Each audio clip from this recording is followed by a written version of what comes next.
Cette action symbolise la maîtrise et l'expérience du Stade Toulousain lors de son 4e sacre consécutif en top 14 ce samedi soir à l'occasion de la finale face à Montpellier.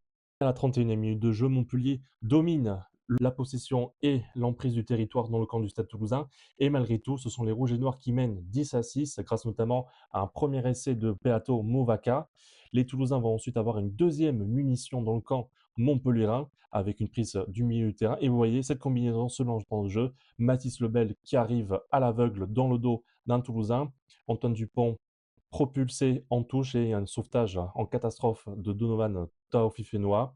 Les Toulousains vont ensuite marquer leur deuxième essai dans la séquence qui suit et cette action symbolise l'expérience du Stade Toulousain.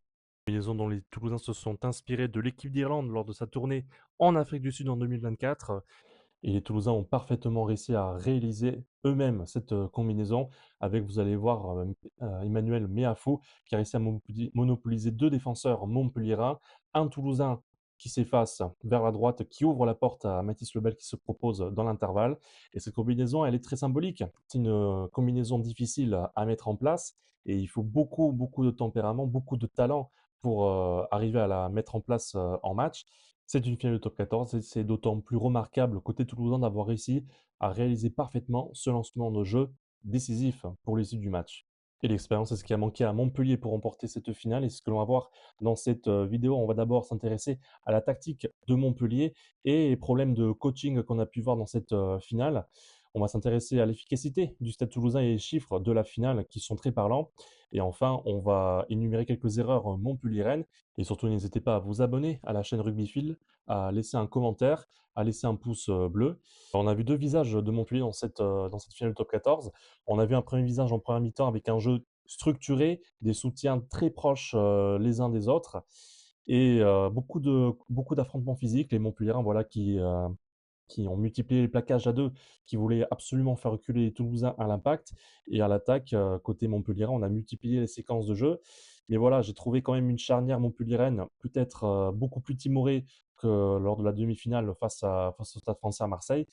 Et ça s'est ressenti dans le jeu montpelliérain. Et pourtant, voilà, Montpellier a eu quand même des occasions, des opportunités de scorer en première mi-temps en jouant dans un jeu un peu plus frontal, euh, assez minimaliste en ne prenant pas trop de risques et ça n'a pas payé en première mi-temps. Et en deuxième mi-temps, Montpellier, dos au mur, a complètement lâché les chevaux, avec notamment ce premier essai qui est très symbolique du changement d'état d'esprit des Montpelliérains. On le voit notamment Domingo Motive qui hérite d'un ballon euh, injouable quasiment et qui arrive à le transformer à lui tout seul. Et Ngondebe qui qui relève le ballon en pick and go et qui va les marquer et qui va offrir l'essai à Montpellier entre les poteaux.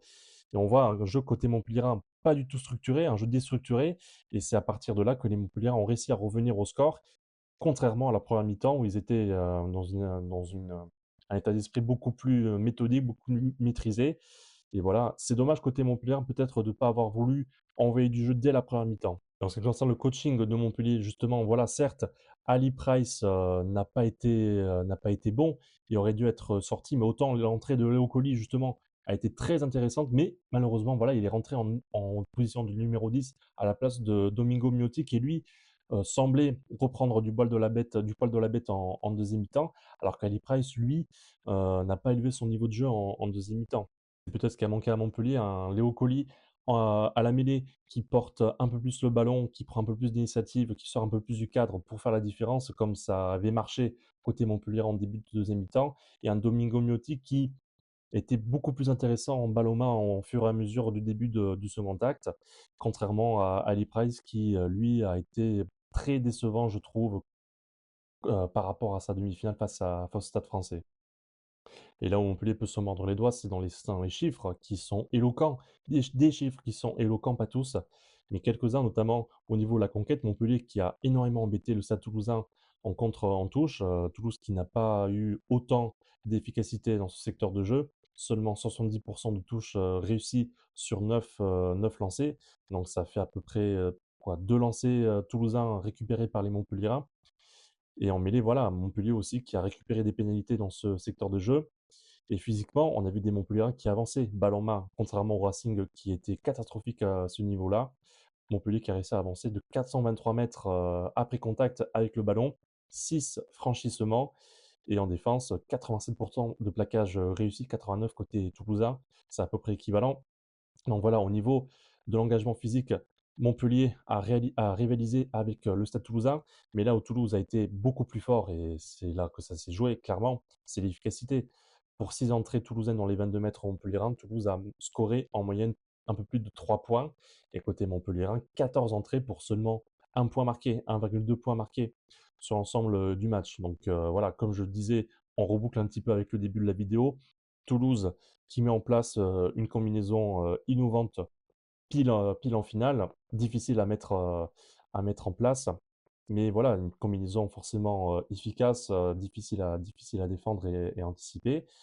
Et c'est les grandes équipes qui arrivent le jour J à caler ce genre de combinaison avec la pression et tout ce qu'il y a, toute l'atmosphère qu'il y a autour. Et ça illustre en partie la différence d'efficacité entre les rouges et noirs et les cistes dans cette finale. Enfin, difficile de ne pas évoquer les erreurs montpelliéraines, et celle qui a fait le plus parler, c'est le surnombre énorme oublié par Tyler Duguid à la 48e minute de jeu, alors que Toulouse était à 14 contre 15 pour ce début de deuxième mi-temps avec le carton jaune de Mathis Lebel. Voilà, un ballon récupéré par Montpellier, et Tyler Duguid qui oublie un 3 contre 1, 4 contre 1 à l'extérieur. Il suffisait de lâcher la balle pour qu'il y ait un essai pour Montpellier, et Montpellier serait revenu à 25 à 20 avec une grosse demi-heure à jouer, et ça aurait totalement changé la physionomie du match. Donc vraiment, Montpellier peut se mordre les doigts rien que sur cette action. Et surtout, ce qui était le plus parlant, c'est les touches. Montpellier a été impérial en touche pendant 68 minutes, et les 12 dernières minutes de jeu, Montpellier qui a perdu 2 touches capitales, dont se lancer à 7 minutes de la fin du match, à 5 mètres de l'embut du Stade Toulousain.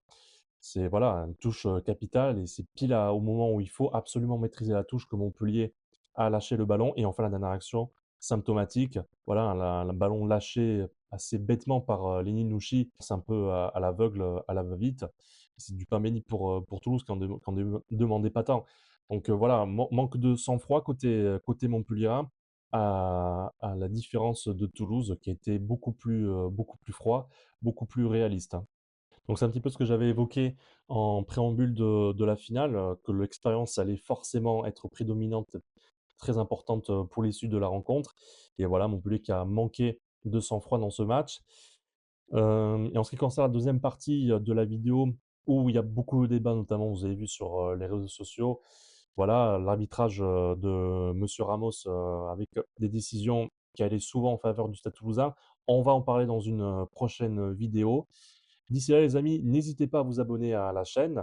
N'hésitez pas à dire dans les commentaires pour vous qu'est-ce qui a vraisemblablement fait tourner la rencontre. Voilà, d'ici là, portez-vous bien les amis, et à très bientôt. Ciao.